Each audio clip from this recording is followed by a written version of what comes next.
Hi, good morning. In the last class, we have discussed about inner product space. Now we are moving to Cauchy-Schwarz inequality that we have already studied in our linear algebra. Okay.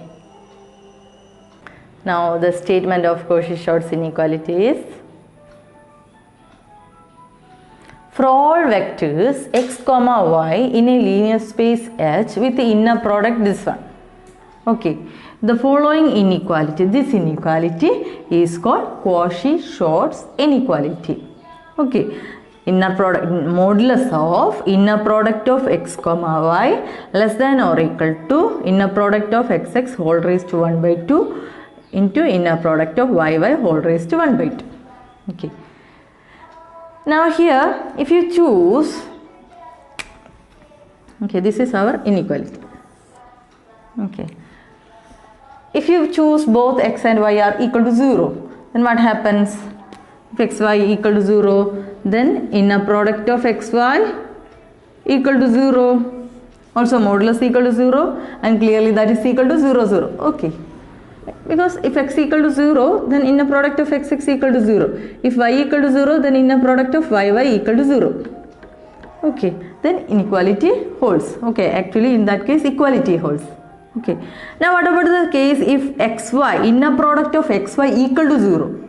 If inner product of xy equal to 0, suppose x, both x and y, suppose some x not equal to 0, y may be equal to 0 or y not equal to 0. Okay. Then suppose no inner product of xy equal to 0. Then clearly as this norm of inner product of xx clearly greater than or equal to 0. Similarly, inner product of yy greater than or equal to 0. Therefore, if inner product of xy equal to 0, then clearly this inequality holds. Okay. So, we have to consider the case where inner product of xy not equal to 0. Inner product of xy not equal to 0. Okay. Now, we will prove the Cauchy-Schwarz inequality. Before that, you look at the title of this section, Cauchy-Schwarz inequality and Hilbertian norm. Okay. After explaining Cauchy-Schwarz inequality, we will prove our function p of x equal to inner product of xx whole raised to 1 by 2 that we have already mentioned in our last class, and we prove this p of x is a norm on H.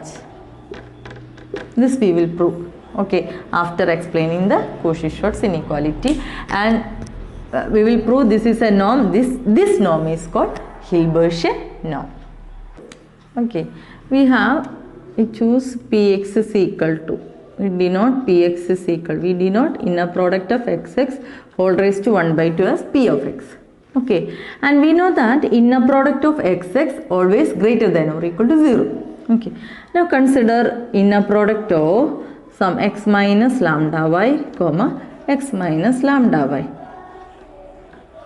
Okay, lambda any number. Okay, now clearly if you consider this inner product, then clearly this is greater than or equal to 0.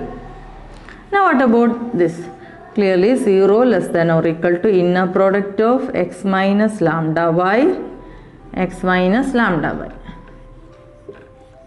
Now what about inner product of x plus y z? This by linearity property, this is equal to inner product of xz plus inner product of yz. Okay, using this you can write as inner product of x minus lambda y, inner product of x comma x minus lambda y plus inner product of minus lambda y comma x minus lambda y. Okay, x minus lambda y you can write as x plus minus lambda y, and this is equal to, also we have inner product of x comma y plus some kz, or y plus some kz is equal to inner product of xy plus k conjugate inner product of xz. Okay, so using that result we can write this as, this you can write as inner product of xx. Okay, this you can write as inner product of xx. Actually this is inner product of xx plus inner product of x minus lambda y. Okay, plus this is minus lambda y comma x plus minus lambda y minus lambda y, and this is equal to inner product of xx plus, this you can write as inner product of xy, inner product of x comma minus lambda y. You take minus lambda and conjugate. Okay, inner product of xy plus here minus lambda, inner product of yx. Okay, and here plus minus lambda conjugate inner product of yy, and this is equal to, we assume p of x is equal to inner product of xx all raised to 1 by 2. This implies p of x square equal to inner product of xx. Okay, therefore this become p of x square. This actually, this is okay, plus minus lambda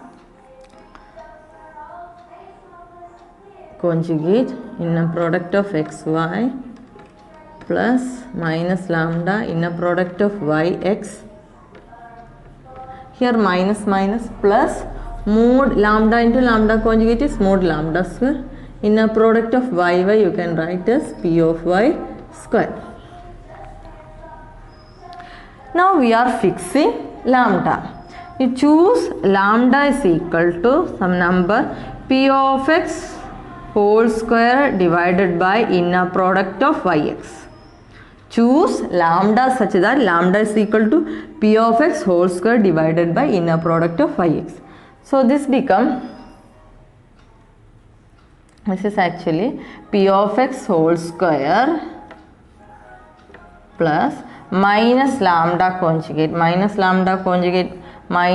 okay, minus p of x whole square conjugate divided by inner product of yx. Okay, conjugate inner product of yx conjugate, because here lambda conjugate. Okay,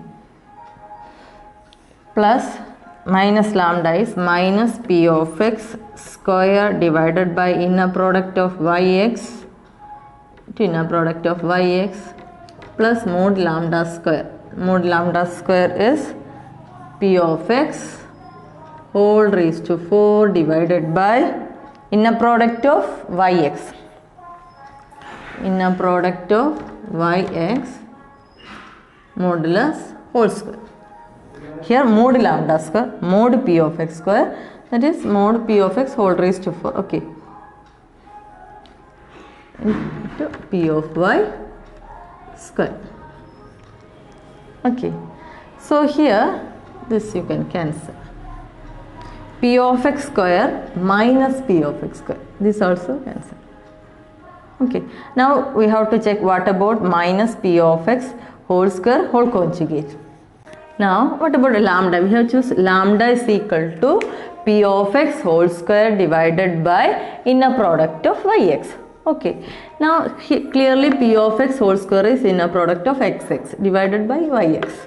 Now what about minus lambda? Minus lambda, just put minus sign. Okay, now what about minus lambda conjugate? Conjugate of this and conjugate of this. Okay, now what about conjugate of xx is same as xx divided by conjugate of yx is xy.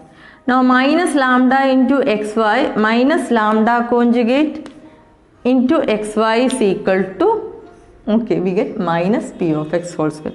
So this term is actually minus p of x whole square. Thus we get 0 less than or equal to minus p of x square plus, okay.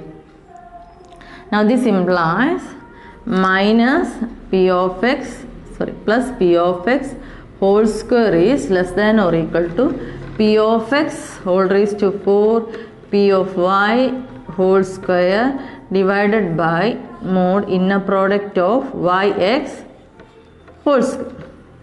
Okay. Now from this, here p of x square, here p of x raised to 4. This implies 1 is less than or equal to p of x whole square p of y whole square divided by norm of modulus of. Now what about yx? This is equal to inner product of xy conjugate. Okay. Now what about mod inner product of yx square? We have mod z square is equal to z into z conjugate. So using this, we get, this implies inner product of yx into inner product of yx conjugate. That's equal to xy. This become xy yx. And this is same as inner product of xy to inner product of xy conjugate. This implies this is same as modulus of xy whole square. So inner product of, so modulus of inner product of yx whole square is same as inner product of xy whole square. Modulus of xy whole square. And from this we get modulus of inner product of xy whole square is less than or equal to p of x whole square p of y whole square. Now taking square root on both sides, we get modulus of inner product of xy less than or equal to p of x into p of y. And this is equal to p of x is inner product of xx whole raised to 1 by 2 and p of y is inner product of yy whole raised to 1 by 2. Thus we get the Cauchy-Schwarz inequality. Okay, clear?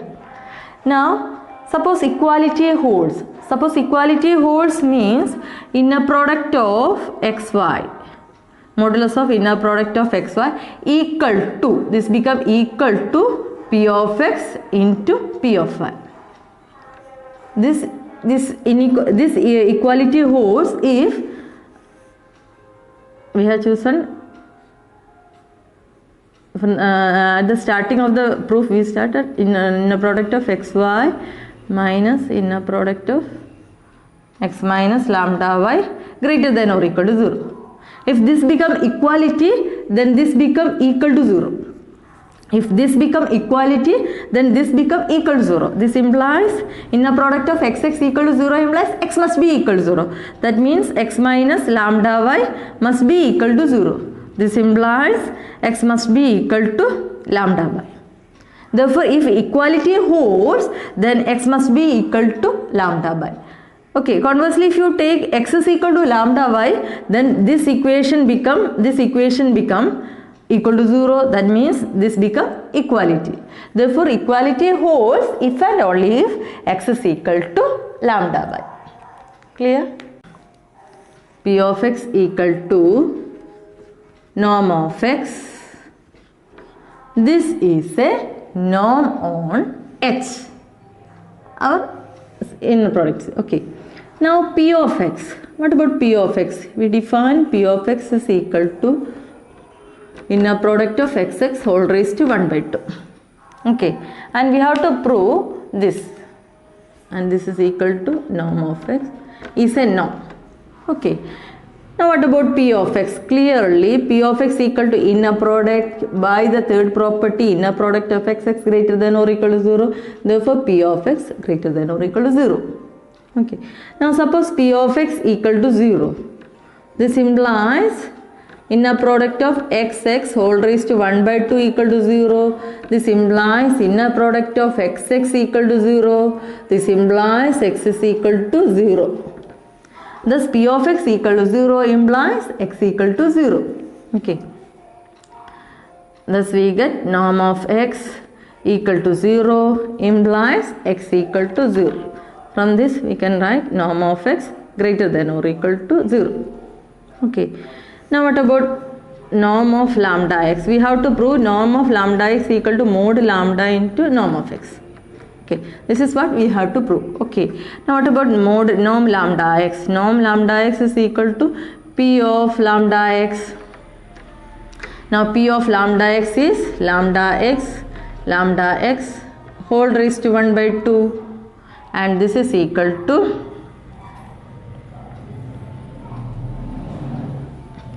okay, and this is equal to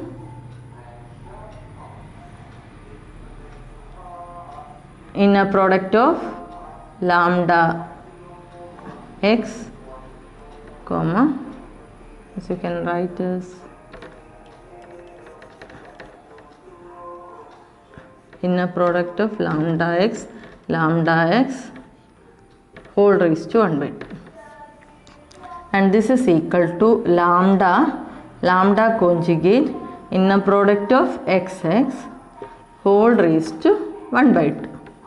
Taking first lambda outside, lambda into inner product of x lambda x, and the next case you take lambda outside, that means lambda conjugate. Okay, and this is equal to mod lambda square inner product of xx whole raised to 1 by 2, and this is equal to mod lambda into inner product of xx whole raised to 1 by 2, and this is equal to mod lambda into p of x, and this is equal to mod lambda into norm of x.